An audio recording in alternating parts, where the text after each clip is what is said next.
Halo semuanya, selamat datang di sesi analisis komprehensif kita kali ini. Jujur aja, saya super antusias bahas topik hari ini karena, wah, ini lagi rame banget diperbincangkan. Kita bakal bedah tuntas anatomi dari sebuah perusahaan yang lagi ada di fase transformasi paling kritis dalam sejarah mereka. Namanya PT Capital Link Investment Tbk, atau yang mungkin lebih kalian kenal dengan kode sahamnya MTFN. Siap-siap ya, karena penjelasan kali ini bakal dibuat super duper lengkap, faktual, tapi tetap gampang banget dicerna. Analisis ini dijamin bikin kita melek soal seberapa keras realita di pasar modal, dan pastinya seberapa besar potensi kebangkitan yang bisa terjadi kalau strategi mereka ini beneran mulus. Saham ini masih ada di bursa, tapi sebenarnya udah hampir bangkrut. Nah, coba resapi dulu kalimat barusan. Agak ngeri ya, tapi itu dia, realita pahit yang belakangan sering banget dibisikkan di market soal MTFN ini. Di bedah emiten kali ini, kita nggak bakal nutup-nutupi fakta. Kita bakal ukur sedalam apa sih jurang tempat perusahaan ini jatuh sekarang, buat cari tahu bareng-bareng, apakah cetak biru penyelamatan mereka itu murni sekedar harapan kosong, atau jangan-jangan justru garis start buat sebuah kebangkitan yang luar biasa. Oke, mari kita selami satu persatu. Kita punya 6 poin utama nih hari ini. Mulai dari profil dan pivot bisnis MTFN, realita pahit keuangannya sekarang, 3 tato notasi khusus dari BEI, rencana penyelamatan mereka, status free float-nya, sampai nanti di ujung kita tarik kesimpulan akhirnya. Langsung aja kita masuk ke bagian pertama, profil dan pivot bisnis MTFN. Jadi gini, buat paham mereka mau kemana, kita harus tahu dulu akar mereka itu apa. Sejak berdiri tahun 1983, MTFN ini jalan sebagai holding company atau perusahaan induk. Kalau kita perhatikan rekam jejak mereka, terutama sejak tahun 2010, fokus utamanya itu kental banget di sektor hulu minyak dan gas. Dan teman-teman pasti tahu dong, ini tuh sektor yang super duper berisiko tinggi. Kenapa? Bayangin aja, kalian harus bakar uang sampai miliaran rupiah di awal tanpa ada jaminan pasti bakal nemu cadangan gas atau minyak yang bernilai ekonomis pas ngebor. Belum lagi harga komoditas global yang naik turun gak karuan, plus biaya eksplorasinya yang masif banget. Ujung-ujungnya, beban operasional perusahaan jadi luar biasa berat dari tahun ke tahun. Nah, sadar kalau mereka nggak bisa terus-terusan berdarah-darah di sektor hulu, MTFN akhirnya ngambil keputusan yang sangat berani. Mereka putar setir. Mulai tahun 2024, strategi barunya adalah pivot besar-besaran ke layanan energi hilir dan logistik terintegrasi. Ini sektor yang risikonya jauh lebih terukur dan pastinya lebih stabil. Dan yang bikin kaget, operasional mereka sekarang dibikin benar-benar ramping alias lean management. Berdasarkan data per April 2026, jumlah karyawannya dipangkas drastis 33%, sampai sisa 6 orang aja. Ya, kalian gak salah dengar, cuma 6 orang. Hampir semua eksekusi fisik sekarang dilempar ke kontraktor pihak ketiga. Bisa dibilang ini langkah efisiensi ekstrim banget, supaya mereka bisa survive dan lebih lincah bermanuver. Oke, sekarang kita masuk ke bagian kedua, realita pahit keuangan saat ini. Nah, ini poin krusialnya. Sebelum kita terlalu terbawa euforia sama strategi pivot yang keren tadi, kita harus berani nengok ke dasar jurang faktualnya. Coba lihat posisi ekuitas mereka di kuartal ketiga tahun 2025, minus 499,55 miliar rupiah. Angka defisit ini malah bengkak lebih dari 23% loh dibanding tahun sebelumnya. Buat kalian yang mungkin baru belajar baca laporan keuangan, ekuitas negatif segede ini tuh ibarat alarm kebakaran tingkat dewa. Simpelnya gini, kalau aja perusahaan ini ditutup atau dilikuidasi hari ini, terus semua asetnya dijual, uang hasil penjualannya itu tetap nggak bakal cukup buat nutupin kerugian dan gunungan utang mereka. Akar masalah dari ekuitas negatif itu sebenarnya kelihatan jelas banget. Liabilitas atau utang mereka sekarang ini udah hampir nyentuh 1 triliun rupiah, tepatnya 997,62 miliar rupiah. Coba bandingin sama total aset mereka yang cuma 489,13 miliar rupiah. Utangnya 2 kali lipat lebih besar dari total harta. Bayangin, secara teknis kondisi ini bikin mereka insolven, alias gagal bayar kalau tiba-tiba ditagih semuanya. Parahnya lagi, operasional mereka tuh belum cetak untung.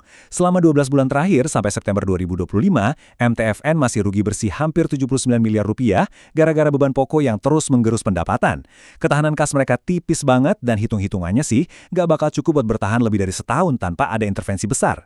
Lanjut ke bagian ketiga, kita bahas soal 3 tato notasi khusus dari Bursa Efek Indonesia.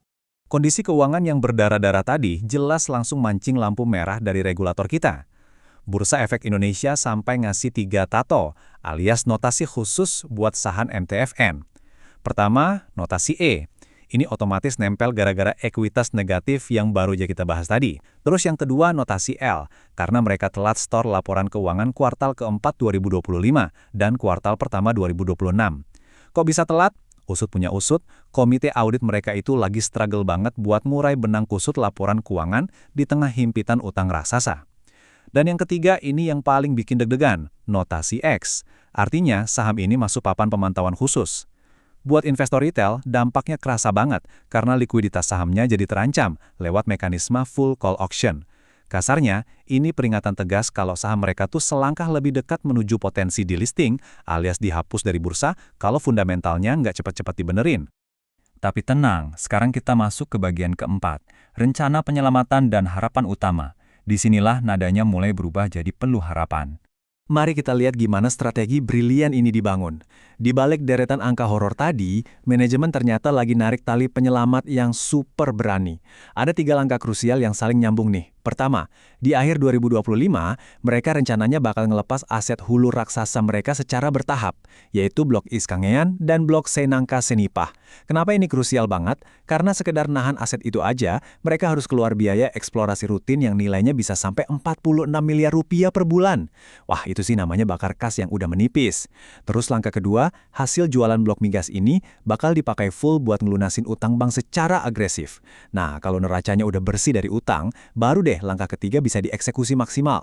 Tancap gas jalankan pivot ke bisnis hilir dan logistik tanpa harus pusing dicekik beban bunga bank.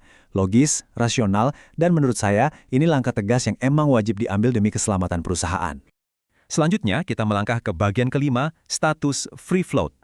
Di tengah segala sentimen negatif dan badai utang tadi, ternyata MTFN masih mencetak satu kemenangan regulasi yang cukup bikin napas lega loh. Persentase free float-nya alias jumlah saham yang beredar dan dimiliki publik per Maret 2026 itu ada di angka 54,17%. Ini kabar yang sangat positif. Kenapa ini penting buat kalian perhatiin? Soalnya bursa kan punya aturan baru yang mewajibkan batas minimum saham publik itu 15% demi keadilan likuiditas. Kalau di bawah itu, ancamannya delisting paksa. Nah, angka MTFN ini jauh banget di atas batas aman. Apalagi mereka didukung sama antusiasme lebih dari 18.000 pemegang saham retail. Jadi setidaknya dari kacamata syarat kepemilikan publik, status mereka benar-benar super aman. Satu beban regulasi yang mematikan berhasil mereka coret dari daftar kekhawatiran. Terakhir, bagian keenam, kesimpulan. Saatnya kita tarik benang merahnya. Kita udah bedah 2 sisi mata uang dari MTFN ini. Dan sekarang kita dihadapkan sama 2 realita masa depan yang benar-benar bertolak belakang. Di satu sisi, ada risiko delisting yang mengintai nyata kalau manajemen sampai gagal jual aset hulunya. Buat retail yang naruh uang di sini, skenario terburuknya, nilai saham kalian bisa terkunci jadi nol tanpa likuiditas, alias nggak bisa dijual sama sekali di bursa. Serem kan?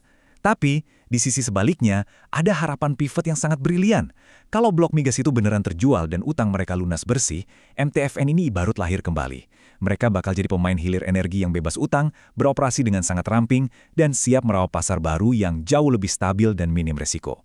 Nah, ini bawa kita ke satu pertanyaan besar buat dipikirin.